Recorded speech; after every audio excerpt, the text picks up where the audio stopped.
যারা নিয়মিত গল্প উপন্যাস পড়ে, আমার মনে হয় গল্প উপন্যাস পড়া শুধু শুধু সময় নষ্ট, তাছাড়া আর কিছু না। কারণ যারা গল্প উপন্যাস লেখক, তারাও তো এই পৃথিবীর একটা নির্দিষ্ট সময়ের জীবন পার করে। আর সময় হচ্ছে পরিবর্তনশীল, সময় সবকিছু পরিবর্তন করে দেয়।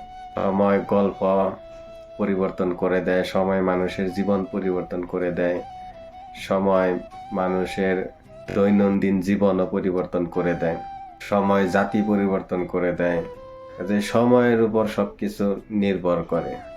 তো আমার মনে হয় যে গল্প উপন্যাস থেকে কিছু শেখা যাবে বলে মনে হয় না, আরো সময় নষ্ট। তার থেকে সময় আমাদেরকে সঠিক শিক্ষা দেয়। যদি আমরা সময়ের দিকে ফোকাস করতে পারি, সময়ের দিকে খেয়াল করতে পারি, আর সঠিক বিচার বুদ্ধি রাখতে পারি, তাহলে মনে হয় আমাদের গল্প উপন্যাস পড়ে সেটাকে কি বলে, জ্ঞান অর্জন বলে, অথবা আনন্দিত হওয়া বলে, অথবা সময় পার করা বলে, যাই হোক, তার চাইতে ভালো হবে। পৃথিবীর প্রত্যেকটা মানুষ যেমন আলাদা, তেমন প্রতিটা মানুষের গল্প আলাদা, জীবন বৈচিত্র্য। তাই এটা আমার পার্সোনাল ওপিনিয়ন যে গল্প উপন্যাস পড়া সারা সময় নষ্ট। কিন্তু যারা পড়ে রেগুলার, তাদের ভালো লাগে, তাদের কোনো সমস্যা নেই। যাদের ভালো লাগে তারা পড়তেই পারে, তাতে সমস্যা নেই। এটা আমার পার্সোনাল চয়েস। তবে যারা আমার সাথে একমত এই গল্প উপন্যাস পড়ার সময় নষ্ট, তাছাড়া আর কিছু না, তারা লাইক দিবে। কারণ আমার মনে হয় গল্প উপন্যাস পড়ে আমরা কি পাই। আমার মনে হয় গল্প উপন্যাস পড়ে মানুষ ওই ক্যারেক্টারে ঢুকে যায়।